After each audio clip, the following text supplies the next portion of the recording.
Scream woke us up a few minutes after we closed our eyes, or that's what it seemed like.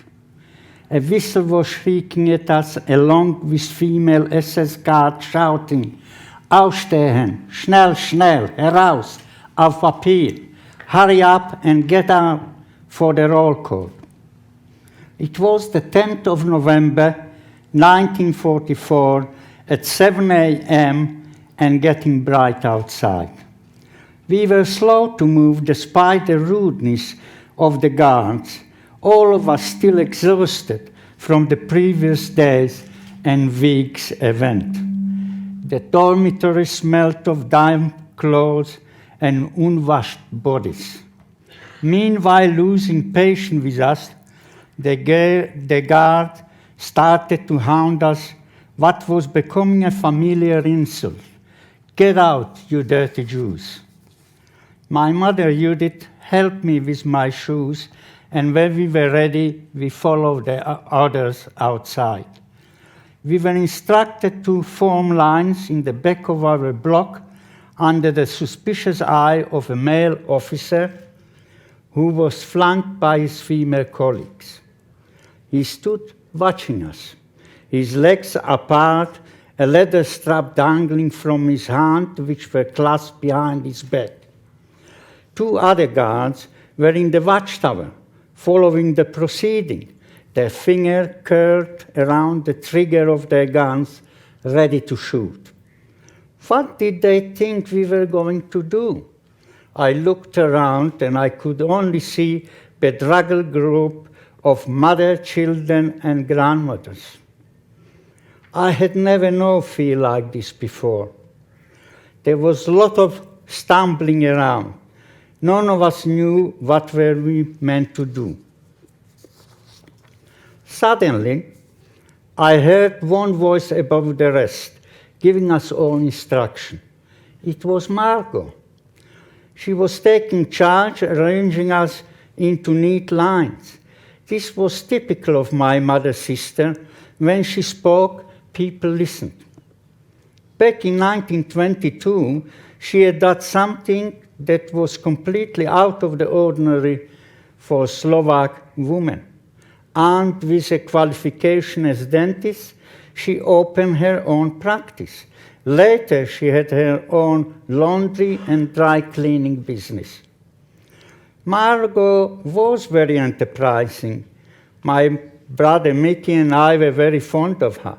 She was our favorite aunt. She was very like our mother, deep brown hair, neat figure, always dressed in stylish clothes and wearing makeup. She shared my mother's outgoing personality and ability to make friends. The biggest difference between them was that Margot always had a cigarette in the hand, whereas our mother, Judith, did not smoke. Margot's efforts were noticed. The SS officer pointed to her and asked her if she spoke German. "Sprichst du Deutsch?" The man had such a hard, mean face that I became very scared for my aunt. Everyone stopped what they were doing. Margot calmly replied in German, "Ja, yes." He called her over and said in a voice loud and harsh enough to be heard by everybody, "Du wirst die Blockälteste sein. You will be the block leader." The SS officer ordered Margot to continue getting us into lines, one beside the other. When we were all in position, she had to go and stand beside the SS officer while he addressed us. It wasn't a welcoming speech, nor did he provide us with any information beyond the fact that we were in Bergen Belsen concentration camp in Germany. Gesturing to Margot, he told us, "You are not permitted to bother any of the staff.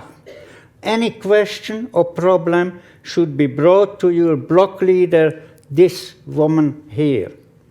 You should also know that troublemakers will not be tolerated." Next, he turned to Margot, leaving her in no doubt as to the serious nature of her new job. You are in charge of everyone standing here.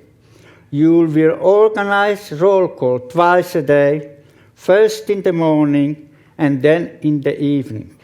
You will make sure the block is always spotless, and my officer will be making regular inspection to see that everything is exactly how it should be. You must collect food from the kitchen, so you will need to choose 4 women to help you, and it is up to you to share the food out.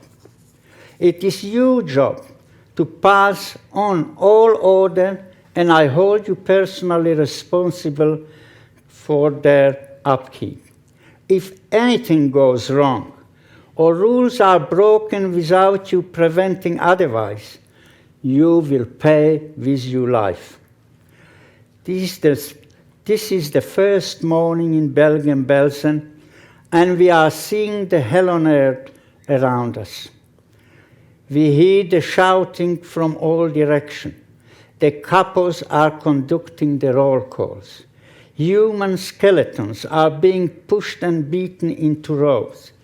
The air is filled with smell of burning flesh. It comes from the crematorium, where they burn the corpses of inmates who have succumbed to starvation and disease. I am 9-year-old, and I do not understand what is happening to us. I am totally indifferent to the situation. I am passive, listless, and lost. The food is awful. I refuse to eat it.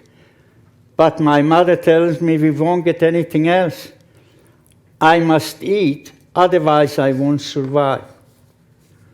The other thing I hate was the latrine. When I sat on the plank, my legs didn't touch the ground, so I had to be held up by somebody not to fall into the latrine. And it was public. You could find yourself with 3 or 4 other people relieving themselves. After about 3 weeks, at a roll call, we were instructed to pack up as we were moving to another hut. We saw many skeletons staring at us on the way and waving in a very small motion their hands towards us. It was a pitiful sight. After about 1 hour, we arrived at our new home, Block 207. For the first time, we are benefiting due to Margot's position as block leader.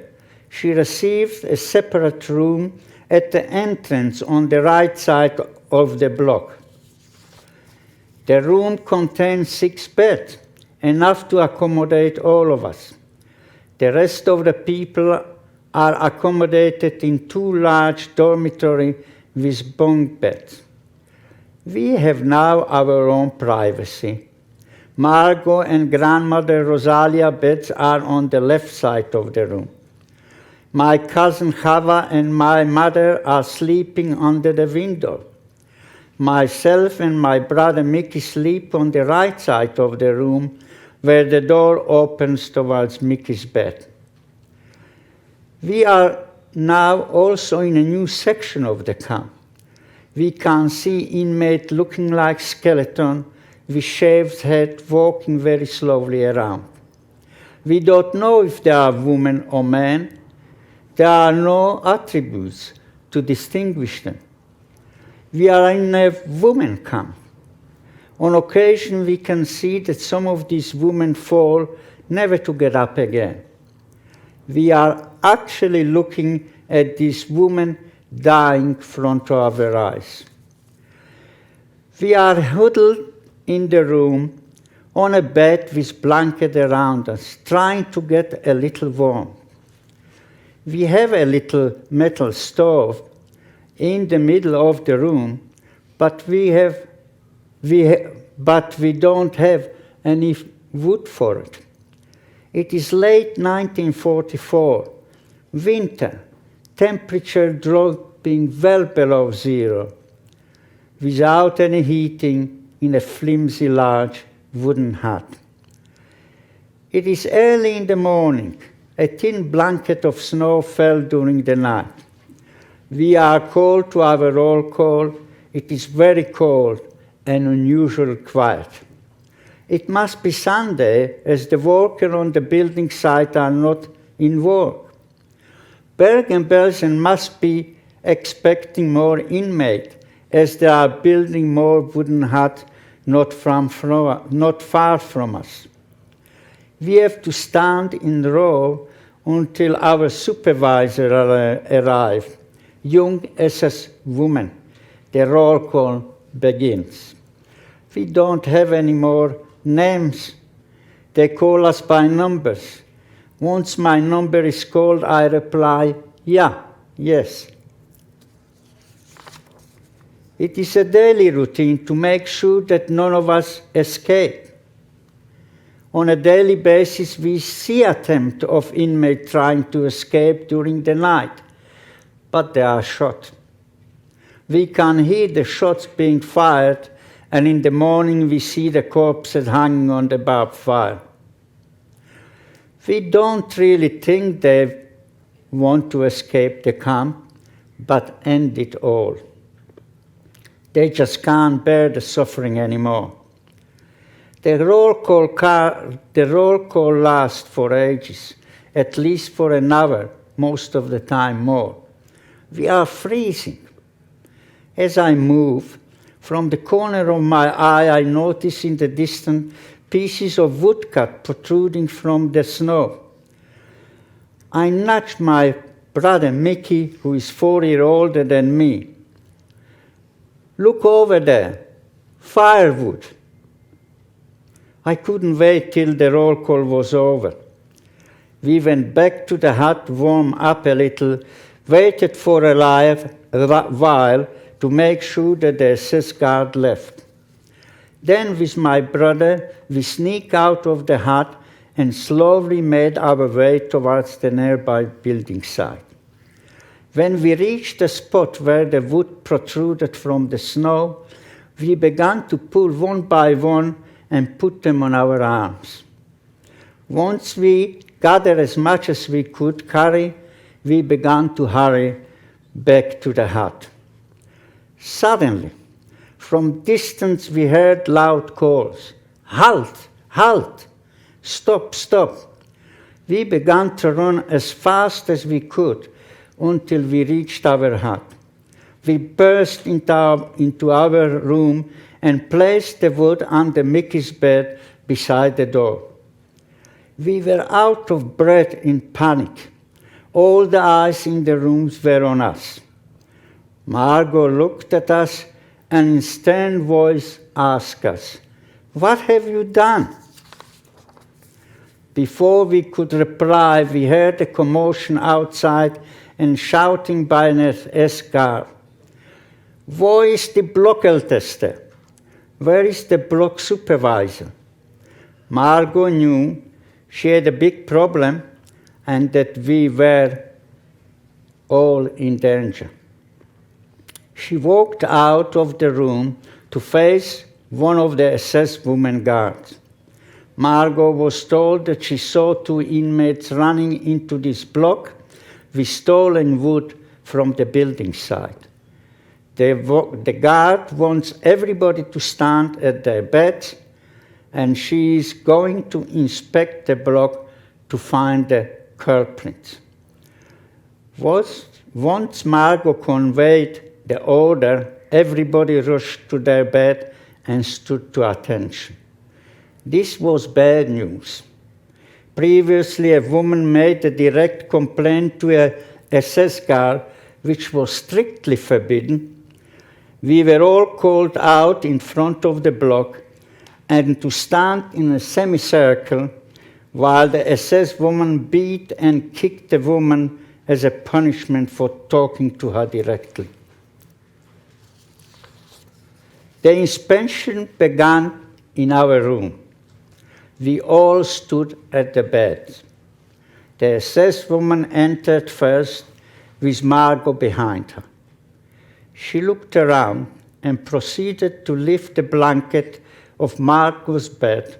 She peeked to see if anything was under the bed. Nothing. Then she moved forward and looked under grandmother Rosalia's bed. Nothing there also. Next was my cousin Chava's bed. Again, she didn't find anything there. Now the tension grew. What will happen when she gets to Mickey's bed? Next was my mother's bed. Again, all clear. Margot kept a step behind the SS woman. Now it was my turn. I'm only a little boy, shaking with fear. The SS guard bends down, lifts the blanket, but the floor is clear again. This is the moment we are fearing most. The wood is under Mickey's bed. What will she do to us when she finds it? But instead of going to Mickey's bed, she turns around towards Margot and says, "Da is nix. Here is nothing," and walks out of the room. And so we survive another day. Thank you.